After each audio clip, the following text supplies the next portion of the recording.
I am going to first tell you something that in my grandmother would have elicited a 5-oi alarm. Oi, oi, oi, oi, oi. And here it is. Are you ready? Okay. I have stage 4 lung cancer. Oh, I know, poor me. I don't feel that way. I'm so okay with it. And granted, I have certain advantages. Not everybody can take so cavalier an attitude. I don't have young children. I have a grown daughter who's brilliant and happy and wonderful. I don't have huge financial stress. My cancer isn't that aggressive. It's kind of like the Democratic leadership. Not convinced it can win. It's basically just sitting there waiting for Goldman Sachs to give it some money.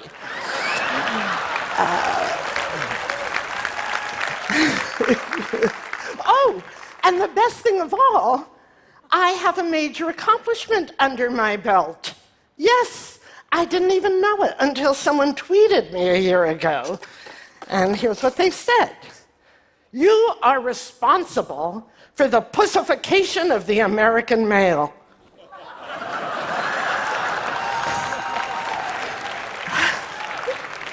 Not that I can take all the credit, but... But what if you don't have my advantages? The only advice I can give you is to do what I did. Make friends with reality. You couldn't have a worse relationship with reality than I did. From the get-go, I wasn't even attracted to reality. If they'd had Tinder when I met reality, I would have swiped left and the whole thing would have been over. And reality and I, we don't share the same values, the same goals. To be honest, I don't have goals. I have fantasies. They're exactly like goals, but without the hard work. I'm not a big fan of hard work, but reality, it's either, push, push, push, push, push through its agent, the executive brain function, which I hate. One of the yays of dying, my executive brain function won't have me to kick around anymore. But something happened that made me realize that reality may not be reality. So what happened was, because I basically wanted reality to leave me alone, but I wanted to be left alone in a nice house with a wolf range and sub-zero refrigerator, private yoga lessons, I ended up with a development deal at Disney. And one day I found myself in my new office on 2 Dopey Drive, which reality thought I should be proud of. And I'm staring at the present they sent me to celebrate my arrival, not the Lalique vase or the grand piano I've heard of other people getting, but a 3-foot-tall stuffed Mickey Mouse with a catalog in case I wanted to order some more stuff that didn't jive with my aesthetic. And when I looked up in the catalog to see how much this 3-foot-high mouse cost, here's how it was described. Life-sized.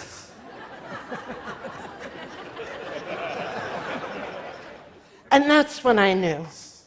Reality wasn't reality. Reality was an imposter.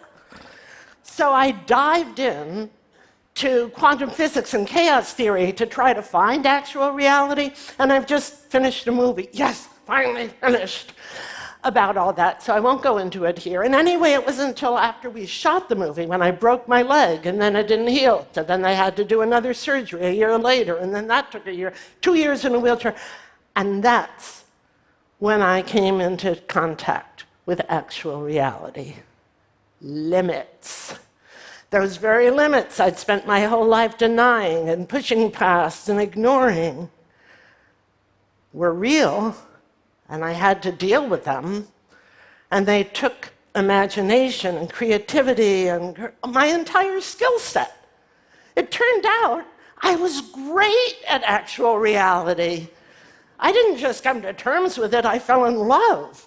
And I should have known, given my equally shaky relationship with the zeitgeist. I'll just say if anyone's in the market for a Betamax.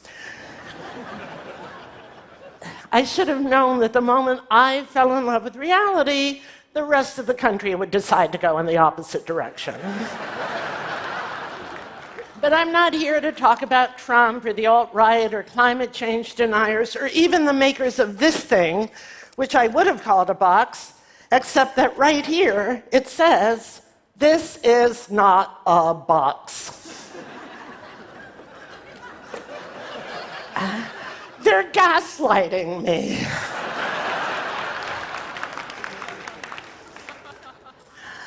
But what I do want to talk about is a personal challenge to reality that I take personally. And I want to preface it by saying that I absolutely love science. I have this, not a scientist myself, but an uncanny ability to understand everything about science, except the actual science, which is math. But the most outlandish concepts make sense to me. The string theory, the idea that all of reality emanates from the vibrations of these teeny, I call it the big twang. Wave-particle duality, the idea that one thing can manifest as two things. You know, that a photon can manifest as a wave and a particle, coincided with my deepest intuitions that people are good and bad, ideas are right and wrong. Freud was right about penis envy, and he was wrong about who has it.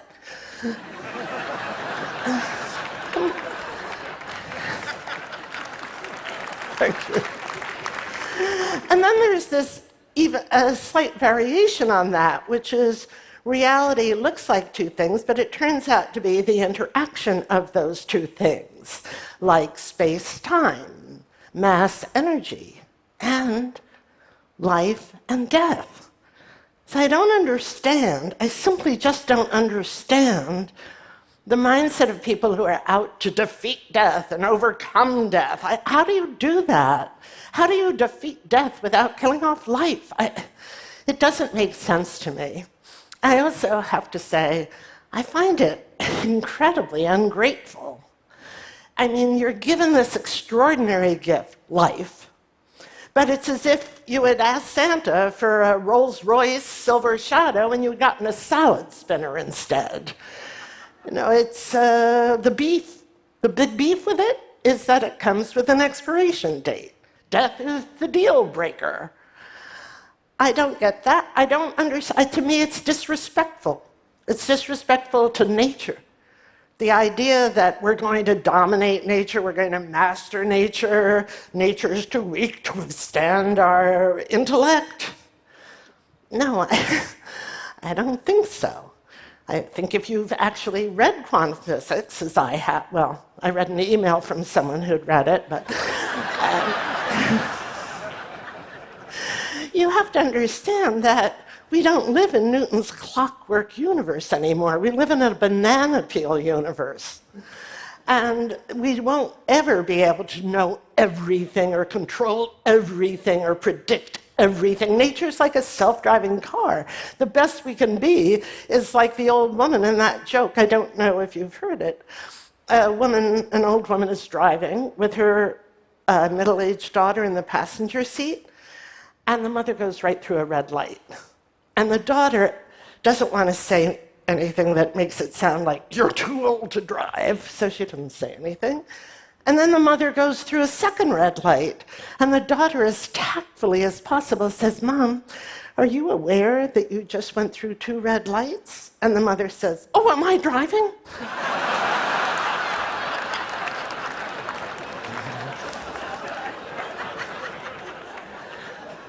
So, and now I am going to take a mental leap, which is easy for me because I'm the Evel Knievel of mental leaps. My license plate says cogito ergo zoom. I hope you're willing to come with me on this. But my real problem with the mindset that is so out to defeat death is if you're anti-death, which to me translates as anti-life, which to me translates as anti-nature, it also translates to me as anti-woman, because women have long been identified with nature. And my source on this is Hannah Arendt, the German philosopher who wrote a book called The Human Condition.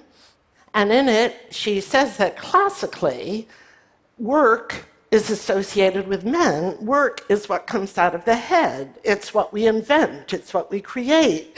It's how we leave our mark upon the world.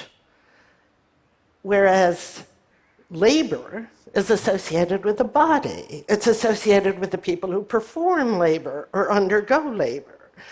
So, to me, the mindset that denies that denies that we're in sync with the biorhythms, the cyclical rhythms of the universe, does not create a hospitable environment for women or for people associated with labor, which is to say, people that we associate as descendants of slaves or people who perform manual labor. So here's how it looks from a banana peel universe point of view, from my mindset, which I call Emily's universe. First of all, I am incredibly grateful for life, but I don't want to be immortal. I have no interest in having my name live on after me. And in fact, I don't want it to. Because it's been my observation that no matter how nice and how brilliant or how talented you are, 50 years after you die, they turn on you. Yeah, and I have actual proof of that, a headline from the Los Angeles Times, Anne Frank not so nice after all.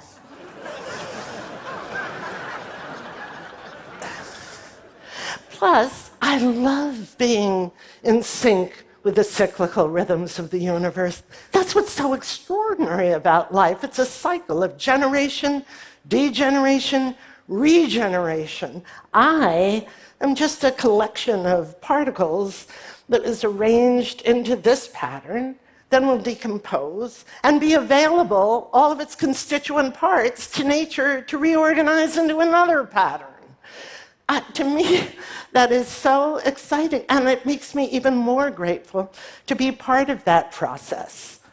You know, I look at death now from the point of view of a German biologist, Andreas Weber, who looks at it as part of the gift economy. You're given this enormous gift, life, you enrich it as best you can, and then you give it back.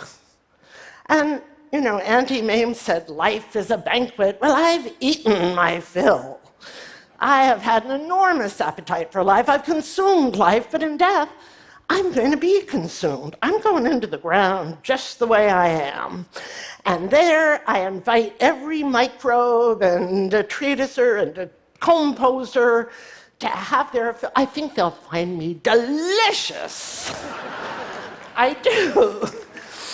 So, the best thing about my attitude, I think, is that it's real. It's not, you can see it, you can observe it, it actually happens. It's not, well, maybe not my enriching the gift, I don't know about that, but my life has certainly been enriched by other people. By Ted, which introduced me to a whole network of people who have enriched my life, by including Tricia McGillis, my website designer. I was working with my wonderful daughter to take my website and turn it into something where all I have to do is write a blog. I don't have to use the executive brain function. Ha ha ha, I win.